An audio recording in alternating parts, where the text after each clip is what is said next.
Mariupol has been under siege for weeks now. The mayor of Mariupol is giving a press conference right now. Let's take a listen. It also has its breaking points, but they are holding out, and the city of Mariupol remains a Ukrainian city.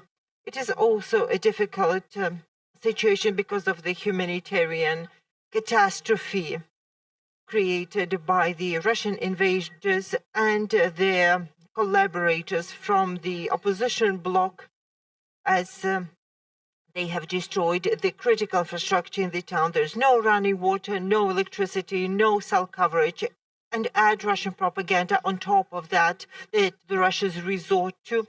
This happened at a time when the residents had no information whatsoever. We started attempted evacuation from the very first days of March, but the invaders didn't want to leave out any people. They would intentionally and deliberately shoot the meeting places. They destroyed all the buses that we planned to use for the evacuation purposes in 10 days. They reduced all of that to ashes. The evacuation was never enabled because the enemy thwarted all our efforts. Meanwhile, our residents attempted evacuation on their private vehicles, and the armed forces did relieve them outside the city, but they would only travel to the first checkpoints with a Russian flag flying over it, and they'd be told the following: we haven't received an order to allow passage for any residents of Mariupol. They would have to take a U-turn, and this Russian propaganda would add to the message that you've been abandoned, they've left you. And only on the 13th of April, when the whole world coalesced around evacuation from Mariupol, the evacuation was enabled with private vehicles when the enemy troops opened the passage through their checkpoints, and people have been able to leave the city, traveling to Berdyansk, Zaporizhia, and from Berdyansk, they've traveled onwards. So this has finally happened then, and now about 150,000 people have been able to leave Mariupol into Ukraine-controlled territories. There are over 100,000 people staying in Mariupol, but 120,000 people are staying in Mariupol. There are also people in the outskirts wanting to evacuate. That's another 60,000 people. So we keep urging every day, every morning to the entire global community that we need to stand together to liberate Mariupol, to evacuate the innocent civilians from Mariupol. The Mariupol stands, and as long as it stands, our country shall stand. Earlier, some negotiations with France, Greece, Turkey were in progress about the international humanitarian missions to Mariupol. Has any progress been made in these negotiations? What came out of these negotiations about the international humanitarian missions? We have to make it clear that the Russian Federation does not seek to support any international mission, and we know clearly why that is so. Either Red Cross or a Turkish mission or any other mission, like a French mission that tried to intervene, they would come to the city and witness firsthand the atrocities abominably created by the Russian troops, the destroyed hospitals, dozens of dead corpses, the razed drama theater, hospital burned to ashes, with heavily injured residents of Mariupol who stayed inside at that point. This is a war. This is a genocide of the Russian-speaking population of Mariupol. This is the war that was launched by a war criminal, Putin, against our society, our nation. And the only he has succeeded in his special operation is razing the city of Mariupol, destroying the Ukrainian population of Mariupol. That he succeeded in. We lost the connection with Mr. Boichenko. Please go on. We can hear you now.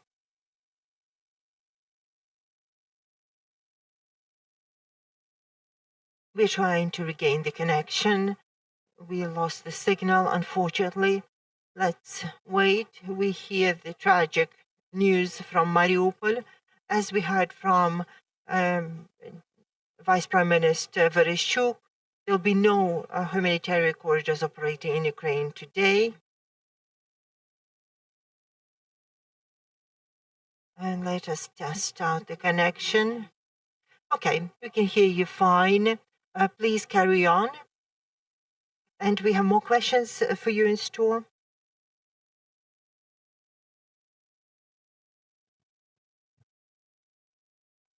We have lost the signal again. We are working to reconnect.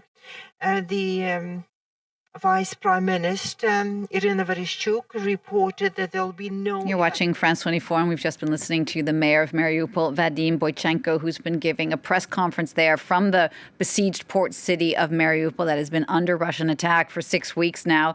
The mayor of Mariupol calling this a genocide. I believe that we do have him back now. Let's go back and take a listen. Journalist, we have a question in here. You will hear it interpreted. Over to you. Greek national television, RT. Do you have evidence that Russian forces dropped chemicals on Mariupol? And is it true that they brought mobile crematoriums?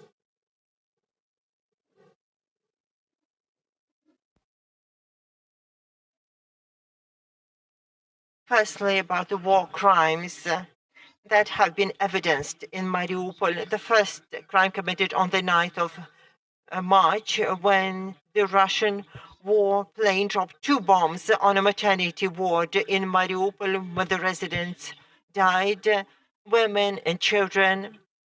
The second war crime was committed on the 16th of March in Mariupol, when another enemy plane dropped 2 bombs on the Mariupol drama theater. And there are many such war crimes that have been documented. We documented the fact of razing our town. 40% of the multi-story building have been reduced to rubble. They're past any repair. And this is pertaining to the majority of people in Mariupol. We have the video records, photographic evidence that are now collected by the relevant agencies of our country. And these are war crimes. The day before yesterday, the Russian troops attempted to strike our city with a chemical attack. They tried to drop the chemical agent on our defenders. The agent did affect our defenders. A few people in the outskirts of Mariupol were also affected. They sensed the sweet taste in their mouth. This warned them in the towns and villages around Mariupol, and people started fleeing from these outskirts of Mariupol because they sensed danger. There's no way to collect evidence of that. A lab would need to do the analysis to make the finding, but the enemy troops and the Donetsk proxies of Russia have stated that they intend to deploy the chemical agents because they cannot defeat our defenders who are defending the city. And they were the first to allege that they had committed the crime. Before that, information was available that there are allegedly some chemical labs in the city developing some chemical agents or weapons. And we knew that they were planning to launch this attack, and this unfortunately has happened. Is it true that You've just been listening to the mayor of the besieged port city of Mariupol, Vadym Boichenko, accusing Russia of a chemical attack on his city, earlier saying that this was indeed a genocide, a war launched by a war criminal, Vladimir Putin. There are still some 100,000 people who are trapped inside Mariupol waiting to evacuate.